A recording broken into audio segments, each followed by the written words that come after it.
Assalamualaikum warahmatullahi wabarakatuh. Perkenalkan, saya Ayani Filko, mahasiswa Prodi MPI pada Universitas Islam Negeri Mahmud Yunus Batu Sangkar.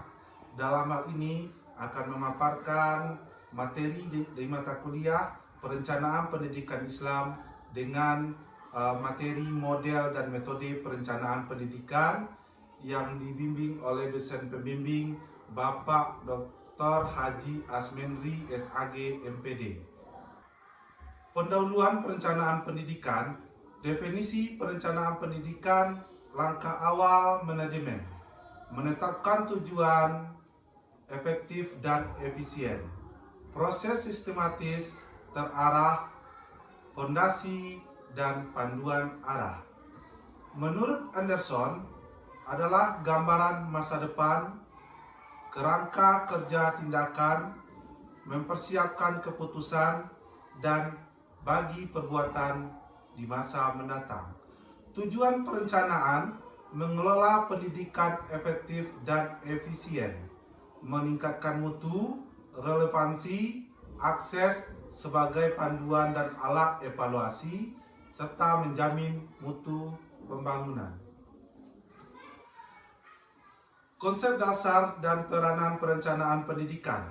Definisi perencanaan pendidikan, proses terstruktur untuk mengelola pendidikan, bertujuan agar efektif, efisien, dan relevan, melibatkan penetapan tujuan, pemberdayaan sumber daya, dan pemilihan metode.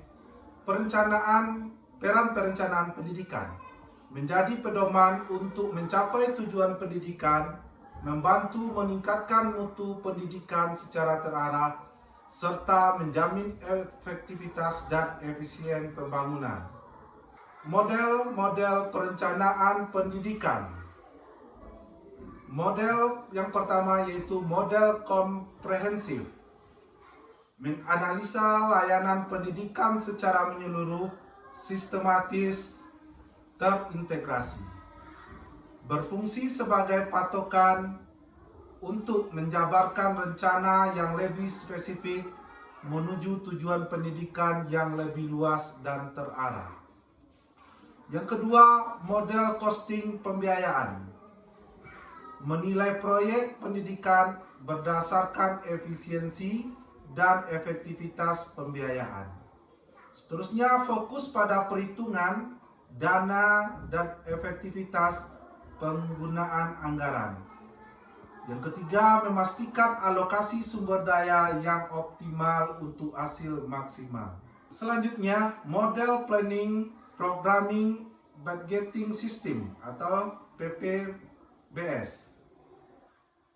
Integrasi perencanaan program dan penganggaran, pendekatan sistematis dan komprehensif. Pendekatan sistematis untuk menetapkan tujuan, pengembangan program, mengestimasi, mengintegrasikan penganggaran jangka panjang. Model target setting, memperkirakan perkembangan pendidikan, mengevaluasi pencapaian nyata, proses menentukan tujuan spesifik, mengukur kemajuan, dan mengevaluasi efektivitas program pendidikan secara objektif. Berikutnya kita akan membahas metode-metode perencanaan pendidikan. Yang pertama, analisis sumber, cara, dan tujuan. Menganalisis sumber daya, strategi, dan tujuan, mengaji cara dan tindakan untuk mencapai sasaran. Fokus pada relasi timbal balik antar elemen.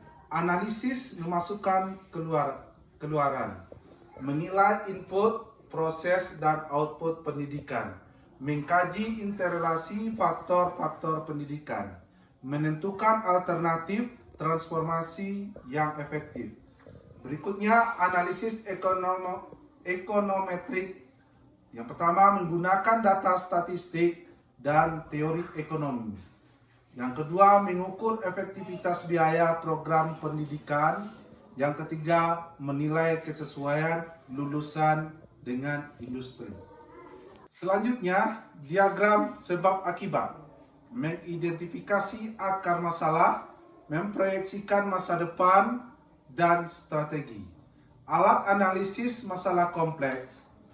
Alat manajemen untuk mengidentifikasi dan mengorganisir kemungkinan penyebab dari suatu masalah atau efek tertentu.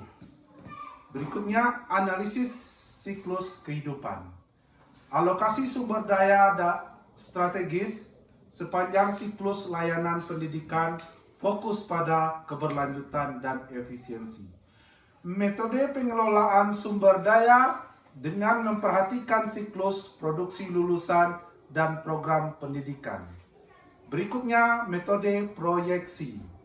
Estimasi kebutuhan masa depan, contoh angka pertumbuhan siswa, dasar perencanaan anggaran digunakan untuk memperkirakan kebutuhan di masa depan seperti angka pertumbuhan siswa atau anggaran pendidikan. Berikutnya, prinsip-prinsip perencanaan, kriteria perencanaan efektif. Yang pertama, prinsipnya manusiawi, memprioritaskan kebutuhan dan potensi individu, mengakomodasi beragam latar belakang dan kapasitas peserta didik. Yang kedua, kesempatan yang sama, memastikan setiap individu memiliki peluang adil dalam memperoleh pendidikan berkualitas tanpa diskriminasi. Yang ketiga, fleksibilitas, adaptif terhadap perubahan sosial, dinamika masyarakat untuk inovasi perubahan. Yang keempat, relevansi. Kurikulum dan program pendidikan harus selaras dengan kebutuhan masyarakat dan tuntutan pasar. Terukuran.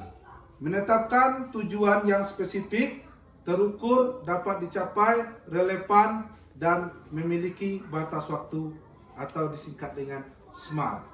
Partisipatif. Melibatkan guru, siswa, orang tua, komunitas, dan pemerintah untuk mencapai kesepakatan bersama. Penerapan perencanaan pendidikan di era industri 4.0.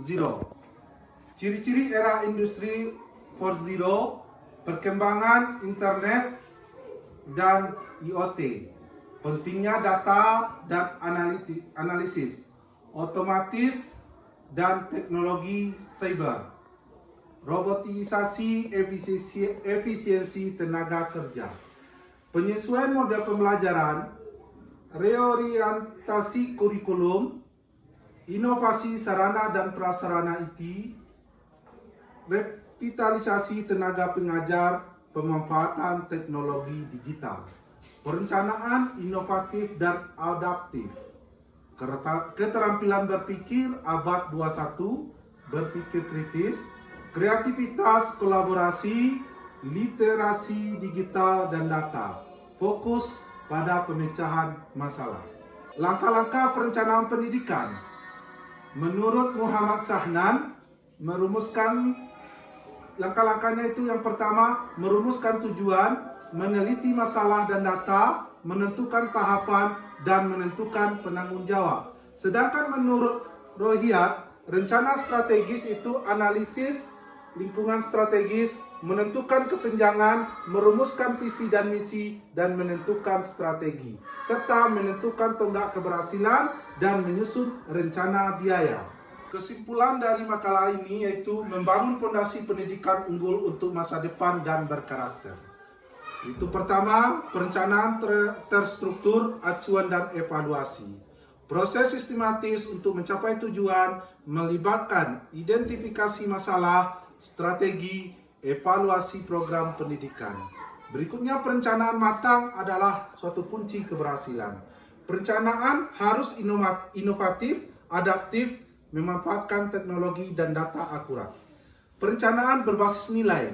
Perencanaan memastikan rencana mengakomodasi nilai kemanusiaan, pemerataan akses, dan fleksibilitas, serta dukungan ekosistem pendidikan. Pemerintah dan pemangku kebijakan diharapkan memberikan dukungan melalui kebijakan pendanaan dan prasarana yang memadai. Adapun saran untuk makalah ini, yang pertama, model dan metode pendidikan adaptif. Lembaga pendidikan memilih model dan metode sesuai dengan kebutuhan dan potensi yang dibutuhkan. Inovasi dan teknologi dalam perencanaan. Perencanaan harus inovatif, adaptif dengan memanfaatkan teknologi dan data yang akurat. Perencanaan berbasis nilai. Perencanaan memastikan rencana mengakomodasi nilai kemanusiaan, pemerataan akses, dan fleksibilitas. Yang keempat, dukungan ekosistem pendidikan. Pemerintah dan pemangku kebijakan diharapkan memberikan dukungan melalui kebijakan pendanaan dan prasarana yang memadai. Demikianlah paparan dari saya tentang materi ini. Mudah-mudahan yang kami paparkan bisa bermanfaat bagi kita semua, khususnya di dunia pendidikan dan terutama di pendidikan Islam. Dan saya sudah dengan wabillahi taufik wal hidayah. Assalamualaikum warahmatullahi wabarakatuh.